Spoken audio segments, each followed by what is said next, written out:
বন্যা কবলিত মানুষগুলোর জন্য সবচাইতে যে জিনিসটা দরকার কিন্তু পাচ্ছে না সেটা হলো স্বাস্থ্যসেবা। বিধবা নারীকে সহায়তা প্রদান করা। বন্যা পরবর্তী সময়ে অসংখ্য বিধবা নারী পাওয়া যাবে। অসংখ্য পুরুষ আছে এমন যারা তার স্ত্রীকে হারিয়েছে, সন্তান হারিয়েছে। কেউ স্ত্রী হারা স্বামী হয়েছে, কেউ স্বামী হারা বিধবা স্ত্রী হয়েছে। তো যারা পুরুষ তারা তো তাদের জীবনটা কষ্ট করে হলেও একটা সময় আশা করি আমরা ইনশাল্লাহ আবার সে ঘুরে দাঁড়াবে।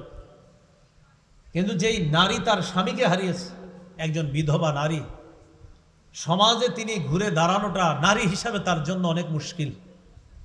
এই জন্য মানব সেবার অন্যতম একটা খাত হলো বিধবা অসহায় নারী যারা, তাদের প্রতি সহায়তা প্রদর্শন করা।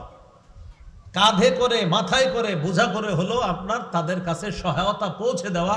এটা ছবি দেওয়া দরকার নাই আপনার, আপনি শুধু নিয়ে যাচ্ছেন এতটুকু জনগণ জানতে পারে, সমস্যা নেই। যাকে দিচ্ছেন তার এখানে শুধু পৌঁছে দিয়ে আপনি চলে আসেন। সহিহ বুখারীর বর্ণনা 5353 নম্বর হাদিস। এই হাদিসের মধ্যে আছে ক্বালা রাসূলুল্লাহ সাল্লাল্লাহু আলাইহি ওয়াসাল্লাম আস-সাঈ আলাল আরমিলাতি ওয়াল মিসকিন কাল মুজাহিদি ফি সাবিলিল্লাহ আবিল কাইমিল লাইল আস-সাইমিন নাহার।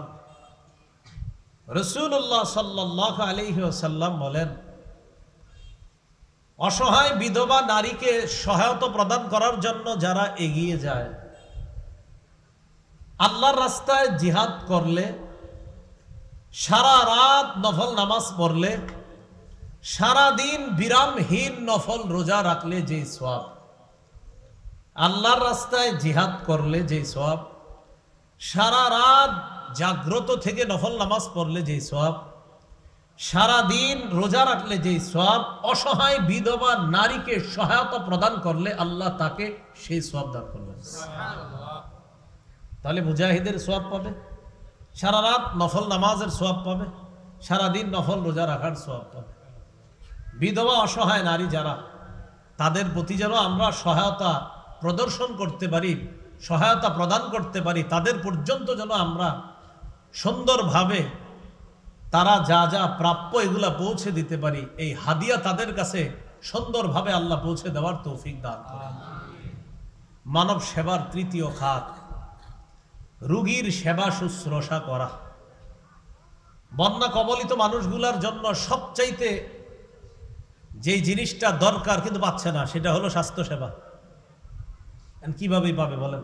একজন ডাক্তার তো আর হসপিটালটা নিয়ে এখানে আসতে পারে না, সর্বোচ্চ আপনার কিছু নিয়ে ব্যাগে নিয়ে চলে আসবে। কিন্তু আপনার একটা রোগীর জন্য যা যা দরকার, কত কিছু প্রয়োজন, এগুলো সব নিয়ে একজন ডাক্তারের পক্ষেও যাওয়া সম্ভব না। তো যতটুকু পারা যায় তাদের স্বাস্থ্য সেবা নিশ্চিত করা, এটা কিন্তু দায়িত্ব কর্তব্য।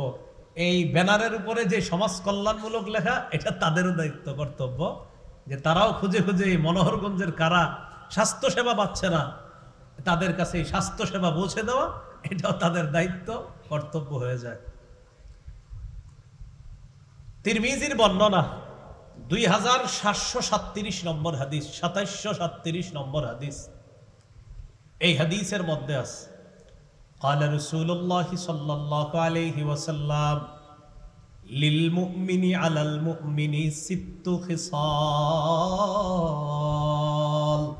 সবাই মিলেমিশে বলেন, একজন মুসলমানের উপর অপর মুসলমানের জন্য 6টি হক রয়েছে। কয়টি হক রয়েছে ভাই? এবার একটি একটি করে আমি বলি, মন দিয়ে শুনেন। ইয়াউদুহু ইদা মারিদা, কোন মুসলমান অসুস্থ হলে তাকে দেখতে যাওয়া, এটা আমার উপর কর্তব্য, আর এক মুসলমান আমার কাছে এই হক পাও না। 2 নাম্বার, ওয়াশহাদুহু ইদা মাতা, কোন মুসলমান মারা গেলে তার কাফন দাফনে অংশগ্রহণ করা, এটা একজন মুসলমানের দায়িত্ব কর্তব্য, আরেক মুসলমান আমার আপনার কাছে এটা পাও না। 3 নম্বর, ওয়ায়ুজিবুহু ইযা দাআ। কোন মুসলমান দাওয়াত দিলে ওজর না থাকলে তার দাওয়াত গ্রহণ করা। বিসমিল্লাহ। কোন মুসলমান দাওয়াত দিলে ওজর না থাকলে তার দাওয়াত গ্রহণ করা। 4 নাম্বার, ওয়ায়ুসাল্লিমু আলাইহি ইযা লাকিয়া। কোন মুসলমানের সাথে সাক্ষাৎ হলে তাকে সালাম দেওয়া। আমাদের সমাজে আবার আমরা মুরব্বী পর্যায়ের বা একটু বয়স্ক পর্যায়ের যারা আছি, সবাই না, সবার একটা অভিযোগ থাকে, তোমার ছেলে সালাম দেয় না, তোমার ছেলে সালাম দেয় না, অথবা হুজুর আপনার মাদ্রাসার এই ছোট্ট পোলাপানগুলা ডেলি আমার সামনে দিয়ে যায়, আমাকে সালাম দেয় না, এরকম একটা অভিযোগ থাকে। এই জাতীয় অভিযোগ আপনাদেরকে কেউ করলে আপনি বলবেন আপনি দিছেননি। যদি কেউ বলে তোমার ছেলেটা আমাকে সালাম দেয় না, আপনি বলবেন আপনি আমার ছেলেকে সালাম দিছেননি একদিনও? না, কেন দেন নাই? আমি ডেলি এইভাবে ভাব ধরে থাকতাম তোমার ছেলে আমার সালাম দিবে, এই জন্য। আপনাকে অভিযোগ করতে পারে আমি মসজিদের সামনে বসা, তোমার ছেলেটা কত দেখে আমাকে সালাম দেয় না। আবার অভিযোগ করতে পারে আমি বাজারে যাচ্ছিলাম, তোমার ছেলেটা দেখলাম দোকানের সামনে বসা, আমাকে সালাম দেয় না। আপনি বলবেন হাদিসে আসছে যিনি হাঁটবে তিনি বসা ব্যক্তিকে সালাম দিবে, আমার ছেলে তো বসা ছিল, আপনি হাঁটা অবস্থায় সালামটা কেন দিলেন না? মুরব্বী যারা আছেন অথবা একটু বয়স বেশি যাদের, অথবা সিনিয়র যারা, মনে রাখবেন জুনিয়রদেরকে একদিন সালাম দিলে ও আপনাদের 10 দিন সালাম দিবে।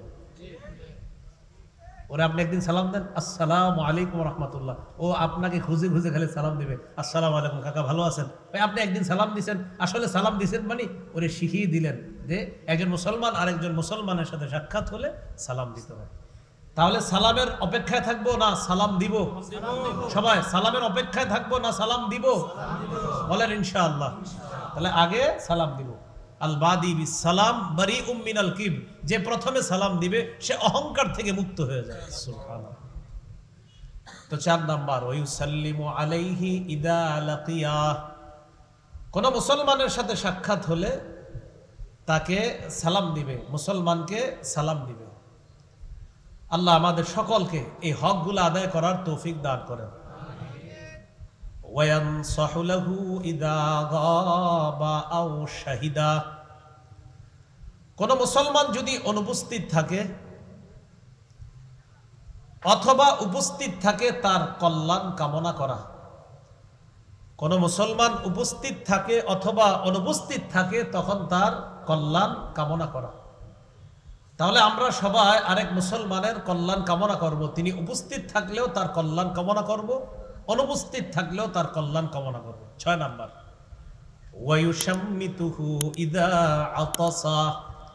কোন মুসলমান হাঁচি দিলে হাঁচি দেওয়ার পর দেখবেন বলবে আলহামদুলিল্লাহ, আপনি জবাবে বলবেন ইয়ারহামুকাল্লাহ। মনে থাকবে ইনশাআল্লাহ। এই 6টি হক, এর মধ্যে একটা হক হলো ইয়াউদুহু ইযা মারিদা, কোন মুসলমান অসুস্থ হলে তাকে দেখতে যাওয়া। সহিহ বুখারীর বর্ণনা 5373 নম্বর হাদিস।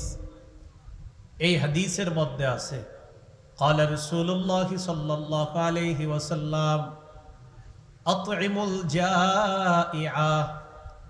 রাসূলুল্লাহ সাল্লাল্লাহু আলাইহি ওয়াসাল্লাম বলেন তোমরা ক্ষুধার্তকে খাওয়াও। ওয়াউদুল মারিদা, অসুস্থ ব্যক্তিকে সেবা শুশ্রূষা করো, দেখতে যাও। ওয়াফুকুল আনিয়া, নিরপরাধ বন্দীদেরকে ছুটানোর ব্যবস্থা করো। নিরপরাধ কয়েদিদেরকে ছুটানোর ব্যবস্থা করো। এমনও কয়েদি পাবেন আপনি 15-16 বছর জেলখানায়, সে নিজেও জানে না সে কেন জেলে। আপনি জিজ্ঞাসা করবেন, সে নিজেও জানে না। তো নিরপরাধ যারা তাদেরকে ছুটানোর ব্যবস্থা করা। প্রিয় এলাকাবাসী, আপনাদের প্রতি আমার একটা আবদার থাকবে, বাস্তবিক অর্থে যারা নিরপরাধ তিনি যেই দলেরও হোক তাকে এলাকাবাসী মিলেমিশে সেভ করার চেষ্টা করবেন, বাস্তবিকই যদি উনি নিরপরাধ হয়। আর বাস্তবিক অপরাধী যারা, তারা যেন তাদের অপরাধের শাস্তি হওয়ার পর তারা পবিত্র হতে পারে, এটার জন্য চেষ্টা করা। মূল কথা, অপরাধী যেন তার অপরাধের শাস্তি পাওয়ার পর পবিত্র হয়, আর নিরপরাধ কোনো মানুষ যেন অযথা হয়রানির শিকার না হয়। তাহলে নিরপরাধরা অযথা হয়রানির শিকার যেন না হয় এই বিষয়গুলো খেয়াল রাখা। তো রাসূলুল্লাহ সাল্লাল্লাহু আলাইহি সাল্লাম 3টি হুকুম করলেন। 1 নাম্বার, ক্ষুধার্ত যারা তাদেরকে খাওয়াও। 2 নাম্বার, অসুস্থ ব্যক্তি তাদের সেবা শুশ্রূষা করো। 3 নাম্বার, নিরপরাধ যারা তাদেরকে ছুটানোর ব্যবস্থা করো। সহিহ মুসলিমের একটি হাদিস শোনায় আপনাদেরকে, 2568 নম্বর হাদিস, 2568 নম্বর হাদিস। এই হাদিসের মধ্যে আছে قال رسول الله صلى الله عليه وسلم من عاد مريضا لم يزل في خرفة الجنة حتى يرجع। নবীজি বলেন, কোন মানুষ যখন কোন অসুস্থ ব্যক্তির সেবা শুশ্রূষা করতে যায়, তাকে দেখতে যায়, অসুস্থ ব্যক্তির ওই স্থান থেকে ফিরে আসার আগ পর্যন্ত, যেই ব্যক্তি অসুস্থ ব্যক্তিকে দেখতে যায় রোগীর কাছ থেকে ফিরে আসার আগ পর্যন্ত, সে জান্নাতের ফলের বাগানে ঘুরে বেড়ায়। ফি খুরফাতিল জান্নাত, সে জান্নাতের ফলের বাগানে থাকে।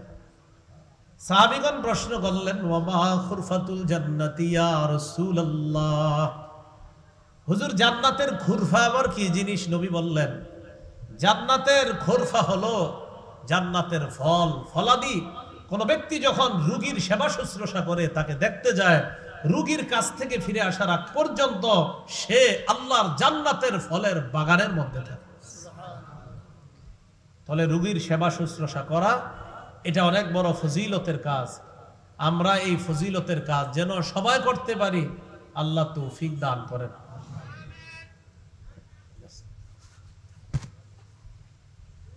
রাসূলুল্লাহ সাল্লাল্লাহু আলাইহি ওয়াসাল্লামের আরেকটি হাদিস আমরা শুনি। নবীজি সাল্লাল্লাহু আলাইহি ওয়াসাল্লাম বলেন, কিয়ামতের ময়দানে আল্লাহ তাআলা বলবেন, কোথায় ভাই? কিয়ামতের ময়দানে আল্লাহ তাআলা ঘোষণা করবেন, ইয়া ইবনা আদম, হে আদম সন্তান, মারিতু ফালাম তাউদনি, আমি অসুস্থ হয়েছি, তুমি আমাকে দেখতে আসো নাই। আল্লাহ বলবে, ক্বালা ইয়া রাব্বি কাইফা আউদুকা ওয়া আনতা রাব্বুল আলামিন, আল্লাহ আপনাকে কিভাবে দেখতে যাব? আপনি না বিশ্ব জগতের রব, আপনি কি অসুস্থ হন নাকি? আমি আপনাকে কিভাবে দেখবো? আল্লাহ, আপনি তো বিশ্ব জগতের রব, আপনি তো অসুস্থ হন না। আল্লাহ তাআলা বলবেন, আমা আলিমতা আন্না আবদি ফুলানান মারিদা, তুমি কি জানো না আমার অমুক বান্দা অসুস্থ হয়েছে? ফালাম তাউদহু, তুমি তাকে দেখতে যাও নাই। আমা আলিমতা আন্নাকা লাম লাউ উত্তাহু, তুমি যদি আমার ওই বান্দাকে দেখতে যাইতা, লাওয়াজাত্তানি ইনদাহু, আমার ওই অসুস্থ বান্দার কাছে আমি আল্লাহকেই খুঁজে পেয়ে যাইতাম। আমি অসুস্থ হয়েছি, তুমি দেখতে আসো নাই। বান্দা বলবে, আল্লাহ আপনি বিশ্ব জগতের রব, আপনাকে কিভাবে দেখতে যাব? আপনি কি অসুস্থ হন? আল্লাহ তাআলা বলেন, আমা আলিমতা আন্না আবদি ফুলানান মারিদা ফালাম তাউদহু, তুমি কি জানো না আমার অমুক বান্দা অসুস্থ হয়েছে, তুমি তাকে দেখতে যাও নাই। আমা আলিমতা আন্নাকা লাউ উত্তাহু লাওয়াজাত্তানি ইনদাহু, তুমি কি জানো না যদি ওই বান্দার কাছে তুমি তাকে দেখতে যাইতা, তার সেবা শুশ্রূষা করার জন্য যাইতা, তাহলে তার কাছেই আমি আল্লাহকে খুঁজে পাইতাম। রোগীর সেবা শুশ্রূষা যেন আমরা করতে পারি, আল্লাহ তৌফিক দান করেন। এই গেল মানব সেবার 3 নম্বর খাত।